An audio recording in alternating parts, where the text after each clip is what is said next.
The Castle and the Scroll, Part 6.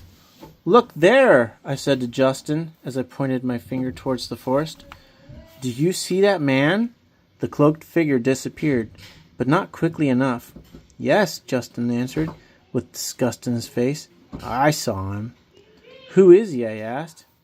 Justin looked at me with an expression I had never seen on his face before. "He is our enemy," he said. Chapter 9.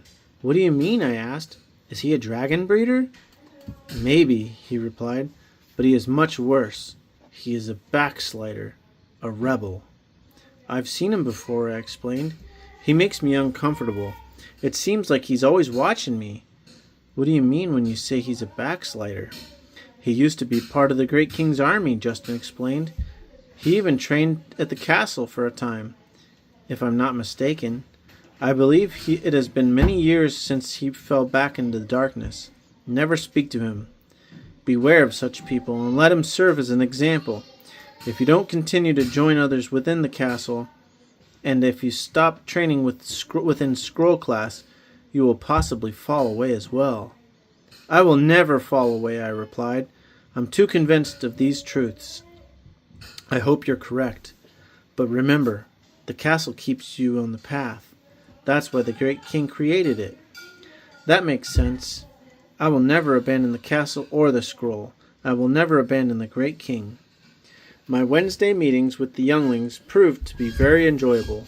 We would gather around sundown in the evening and would begin with an activity such as a competition or a team test. Then there was a song and a teaching.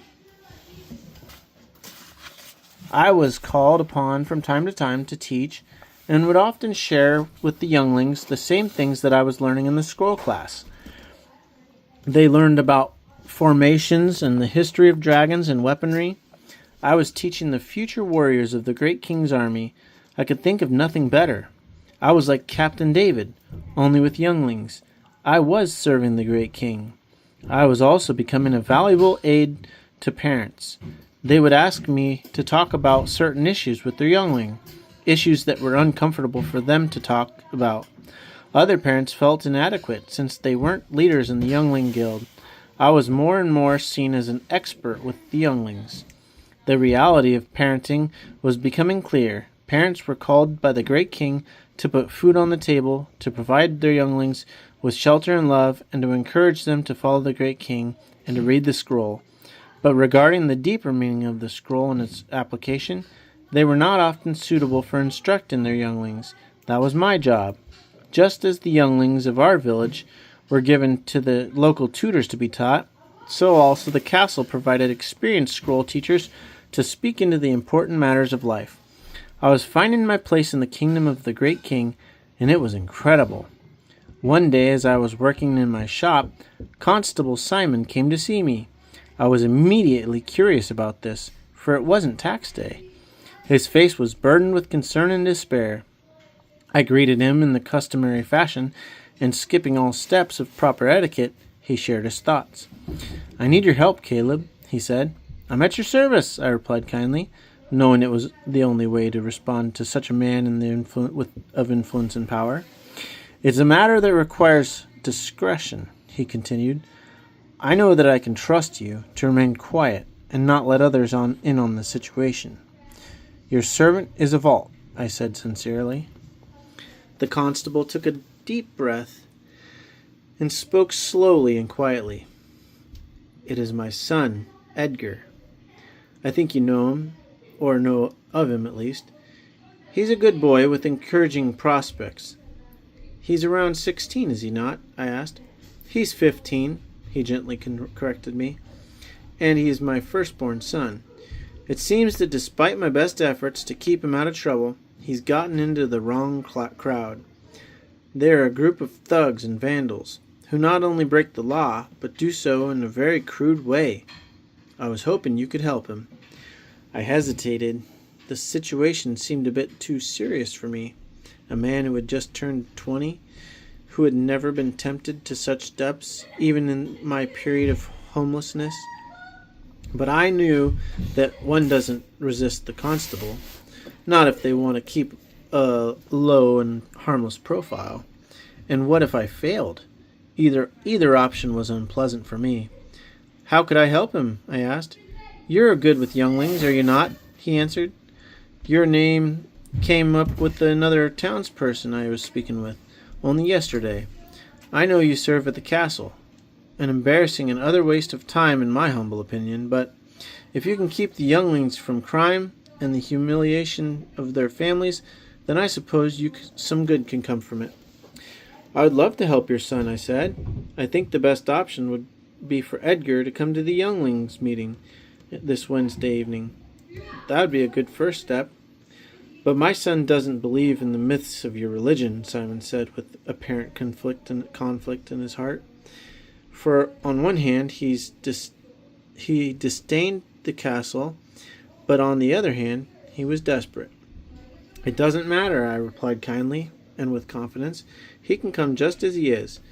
It will put him around other younglings of good reputation. Simon laughed. You should think so, but I know what really happens when no one's watching. This statement surprised me. What did he mean? None of our younglings at the castle got into any trouble. They were all followers of the great king. Very well, Simon said. I will let him go there. I appreciate your help. Whatever it takes, I just need him to stop making such bad decisions. He's wrecking all that I've worked so hard to build. Simon's son Edgar came to the Younglings Guild that Wednesday. At first appearance, I wouldn't have guessed that he was anything other than a well-mannered youngling. He was very respectful and cordial, greeting everyone present and seemingly interested in the program. It turned out that he was already friends with Captain David's son Joseph, for they played on the same marble team. I was thankful for this. It seemed to make Edgar more comfortable. The program that evening was to begin with an opening game, a few enjoyable songs, and then end with a testimony by one of our leading younglings, a young girl named Caroline. I was very excited about this new vision of the Youngling Guild, to get our younglings more involved and active in recruiting and training. Caroline was a devout follower of the great king. She was 16 years old and was the eldest daughter in a family highly regarded in the castle. There were about 60 younglings that evening. After our game in music, Caroline began her testimony. I have had the privilege of growing up in the castle, she began. From my earliest memories, I can remember the castle walls, the captains, and the Youngling Guild. When I was 9 years old, Captain David was assigned to this castle.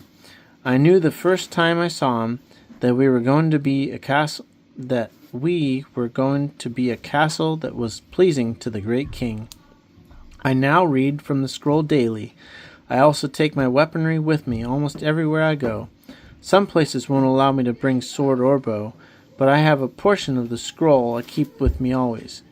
My greatest desire is to follow the great king. I am also committed to the purity spoken of in the scroll, to save myself for my husband, in all matters both physical and emotional.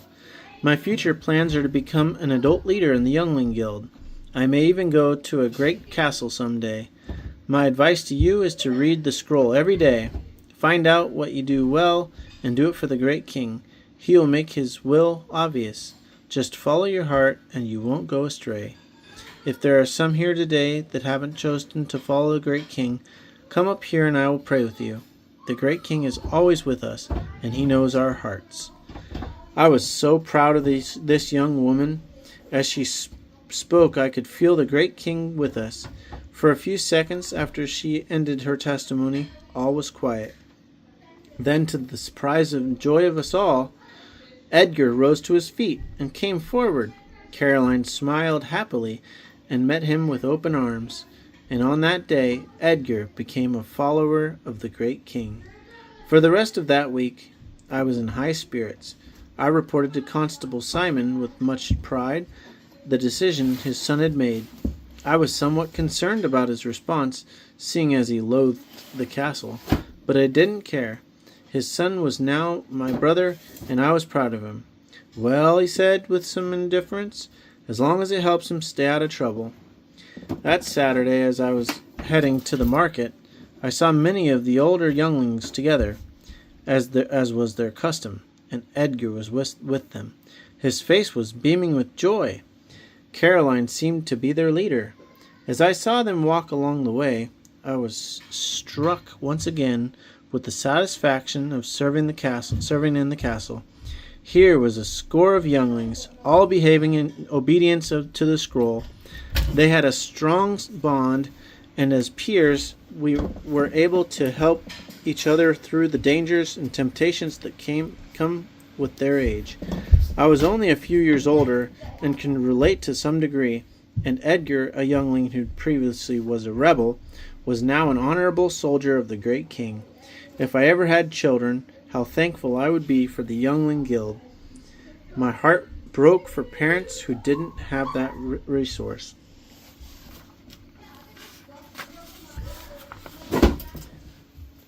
Who were trying to raise their children on their own, whose children would be cursed to settle for the pearls for the peers of this world instead of kingdom peers.